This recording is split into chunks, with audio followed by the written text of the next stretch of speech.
मनोज जी, पहला सवाल तो इसी बात को लेकर है। मॉनसून सेशन की शुरुआत होने जा रही है। एनडीए अपनी ताकत बढ़ाने के पूरे प्रयास में है, वो 2/3 मेजॉरिटी की कोशिश में है। क्या इंडिया अलायंस इंटैक्ट दिखाई दे रहा है? क्योंकि जो संख्या पिछले सत्र के दौरान 230 थी, वो घटकर अब 204 पर आ गया है इंडिया ब्लॉक। मीनाक्षी जी, इस पर लगातार लिख भी चुका हूँ, बोल भी चुका हूँ। ये जो आप कह रही हैं कि एनडीए अपनी ताकत बढ़ाने की कोशिश कर रहा है, सहमत हूँ। लेकिन लोकतंत्र में कई दफे ये होता है कि जब कोई एक पार्टी ताकत बढ़ाने की कोशिश करती है तो लोकतंत्र की ताकत खत्म होती है। हम और आप भी वोटर हैं। हम और आपने भी किसी को वोट किया होगा। ए को वोट किया होगा बी को खारिज करके। और अगर मेरे वोट से चुना व्यक्ति जिस पार्टी को हमने खारिज किया, अगर वो उस पार्टी में शामिल हो रहा है, तो इसे मैं लोकतंत्र की मैं किसी पार्टी की ताकत बढ़ने के रूप में कतई नहीं देख सकता। मैं इस बात को स्वीकार करता हूं और इस बात को लिख चुका हूं कि ये प्रवृत्तियां अगर न्यू नॉर्मल हो गई हमारी राजनीति में, हमारे सार्वजनिक जीवन में, हमारी इलेक्टोरल पॉलिटिक्स में, तो फिर चुनावों का, चयन का, मल्टी पार्टी सिस्टम का कोई मतलब नहीं रह जाएगा। और आज जो लोग खुश हैं, ताली बजा रहे हैं कि ये चाणक्य नीति बहुत सफल हो रही है, कल को इसकी जद में वो भी आ सकते हैं। क्योंकि ये साइकिल मैं समझता हूं कि किसी एक क्षण में जाकर रुक नहीं जाता है। उस संदर्भ में मैं मानता हूं कि अगर आप मुझसे पूछती हैं कि इंटैक्ट रह पाएगा कि नहीं, तो अभी हाल में एक पीस मैं लिख रहा था। हमारे इस नई पार्लियामेंट में सेंट्रल हॉल नहीं है, दो कॉफी मतलब रेस्तरां हैं, संगम 1 एंड संगम 2।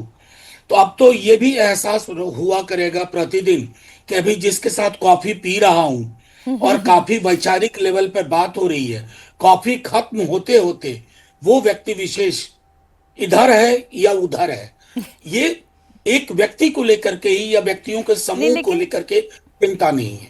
सर, ये तो बात बिल्कुल ठीक है, ये लेकिन बात नैतिकता की हो गई और नैतिकता की परिपाटी से राजनीति में नफा नुकसान। जी नहीं मीनाक्षी जी, मैं नैतिकता की बात ही, मेरे पूरे आर्गुमेंट में नैतिकता नहीं है।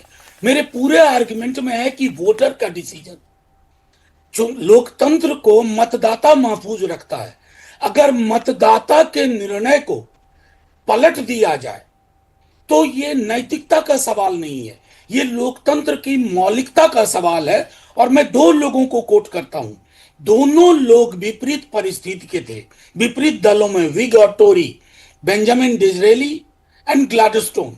और वो चूंकि हमारे यहां वही मॉडल है, वेस्टमिंस्टर मॉडल। दोनों लोगों ने विपक्ष की जो अहमियत बताई थी, अगर उसके खात्मे की एक कवायद शुरू हुई है चाणक्य नीति के तहत तथाकथित ताकत बढ़ाने की, तो ये नैतिकता का सवाल कतई नहीं है। ये पार्लियामेंट्री डेमोक्रेसी में इलेक्टोरेट की स्वायत्तता, उसकी ऑटोनॉमी, वो सवाल ज्यादा महत्वपूर्ण है। मनोज जी, वो आप मुझसे और ज्यादा बेहतर समझते हैं, आपका पार्लियामेंट्री एक्सपीरियंस भी है और पॉलिटिक्स का भी एक्सपीरियंस है। लेकिन मैं तो उस नंबर गेम को समझना चाह रही हूँ। मैं डिलिमिटेशन बिल की बात करती हूँ। मुझे नहीं पता, अभी सरकार ने बताया भी नहीं है कि वो इसे फ्लोर पर कब लेकर आएगी, पार्लियामेंट शुरू होने के साथ साथ लेकर आ जाएगी, बीच में लाएगी या अंत होते होते लाएगी, लेकिन लाएगी जरूर, ऐसी संभावना दिखाई दे रही है। और इसमें जो नंबर्स मुझे दिखाई दे रहे हैं और जो संकेत दिखाई दे रहे हैं, मैं इंडिया ब्लॉक की ही एक पार्टी एनसीपी शरद पवार गुट की नेता सुप्रिया सुले के ही बयान को कोट करते हुए आपसे पूछूं, तो ये एक संकेत दे रही है कि यदि सरकार 50% का फॉर्मूला लागू करती है तो ऐसी परिस्थिति में समर्थन दिया जा सकता है। मीनाक्षी जी, हालांकि मैं नॉर्थ इंडिया का हूं, बिहार का हूं, और मुझे पता है कि 50% इंक्रीज से हमारे यहाँ 40 से बढ़कर के लोकसभा की सीटें 60 हो जाएंगी, विधानसभा की तकरीबन 364-65 हो जाएंगी, उत्तर प्रदेश में ये 120 हो जाएगा और वहां की विधानसभा 650 के आसपास चली जाएगी। लेकिन डीलिमिटेशन के साथ साथ एक जो फेडरल बैलेंस है इस देश का, क्या मीनाक्षी जी को, इंडिया टीवी को, मनोज झा को, चाहे हम नॉर्थ इंडिया बेस्ड लोग ही हों, क्या हमें दो आइनों को सामने रख करके बात नहीं करनी चाहिए? एक फेडरल बैलेंस, क्योंकि ये जो प्रोपोर्शनैलिटी है, ये मैथमेटिकल प्रोपोर्शनैलिटी और साइकोलॉजिकल एडवांटेज एडवांटेज और डिसएडवांटेज में एक बहुत बड़ा फासला होता है। तो एक बार पूरा मसौदा आए, बगैर मसौदे के मैं समझता हूं कोई टिप्पणी करना, क्योंकि पिछली बार भी मसौदा नहीं था। साइकोलॉजी में एक चीज होती है ग्रेप वाइन, ग्रेप वाइन की तरह कोई चीज चलती है तो फिर उस पर टिप्पणी करना उचित नहीं है।